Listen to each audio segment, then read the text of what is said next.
बिहार में बहार है, नीतीश कुमार है। पहले तो ये शब्द कहने और सुनने में अच्छे लगते थे, लेकिन पिछले कुछ वक्त से अब यही शब्द लोगों को चिढ़ाया करते हैं। इसके पीछे की दरअसल सबसे बड़ी वजह यह है कि बिहार में जिस तरह से अपराध बढ़ रहा है, दिल्ली, हरियाणा, पंजाब और राजस्थान की तरह अब बिहार भी गैंगस्टरों के आतंक से वंचित नहीं है। आए दिन यहाँ के गैंगस्टर अब खुलेआम किसी की हत्या कर देते हैं, किसी से रंगदारी मांग लेते हैं और नहीं देने पर जान से मारने की वैसे ही धमकी देते हैं जैसे और राज्यों में होता है।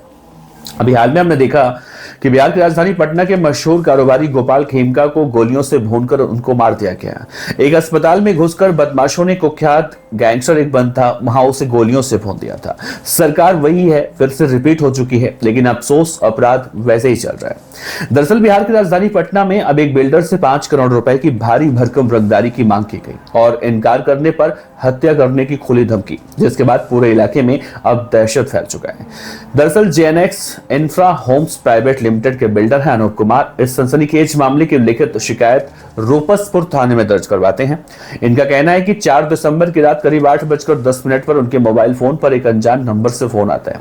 दूसरी तरफ से आवाज आता है, खुद को पुलिसकर्मी से गैंगस्टर बने कुख्यात लाली सिंह उर्फ वेद निधि के रूप में वो पेश करता है। अनुपम के मुताबिक कॉलर ने बेहद दबंग लहजे में कहा कि वो शाहपुर थाना इलाके के विवेक उर्फ छोटू से रूपसपुर नहर के पास जमीन खरीद रहा है और जैसे ही उन्होंने इसकी पुष्टि की, आरोपी ने बेझिझक 5 करोड़ रुपए की रंगदारी ठोक दी। रकम नहीं देने पर उसने 2 दिनों के अंदर हत्या करवाने की धमकी दी है।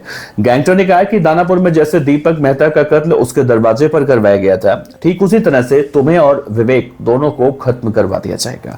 इसे मजाक मत समझना बिल्कुल भी। ये धमकी भरी कॉल के बाद अनुपम ने अगले दिन आरोपी की जानकारी जुटाई और पता चला कि वेद निधि उर्फ लाली सिंह राजपुर गेट नंबर 28 का रहने वाला उमेश शर्मा का बेटा है। उसका इतिहास भी किसी फिल्मी विलेन से कम नहीं है। वो कभी बिहार पुलिस का जवान और पुलिस मेस एसोसिएशन का पदाधिकारी हुआ करता था, लेकिन वर्दी में ही लूटपाट, मारपीट और हाई प्रोफाइल धमकियों में शामिल रहने के आरोप में उसे नौकरी से बर्खास्त करना पड़ा और इसके बाद वो पूरी तरह से जराइम की दुनिया में उतर गया।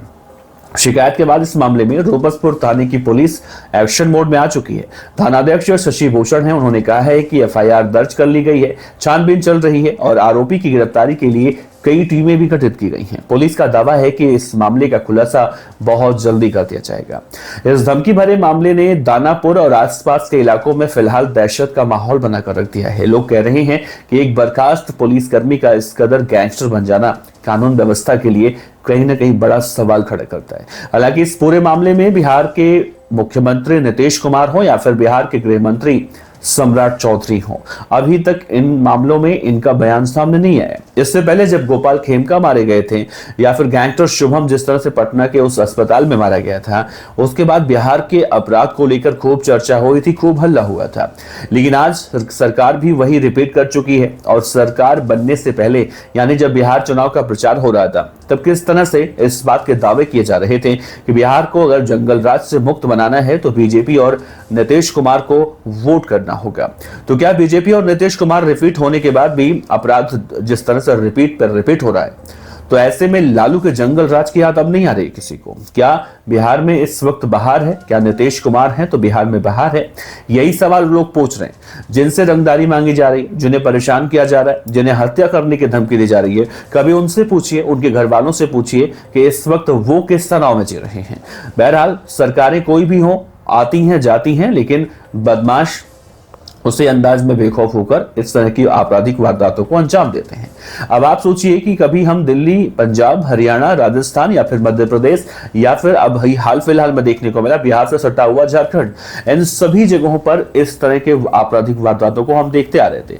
लेकिन पिछले अगर 1 साल का डेटा निकाला जाए तो 1 साल में बिहार के अंदर भी जिस तरह से खुलेआम हत्या, रंगदारी, लूट, अपहरण जिस तरह से निकलकर सामने आ रहा है, वो कहीं ना कहीं एक बार फिर से जंगल राज पार्ट 2 की तरफ जाता हुआ दिखाई दे रहा है। ऐसे में बदलता बिहार का सपना जो दिखाया गया है वो कब पूरा होगा भाई साहब, क्या आप बताइए।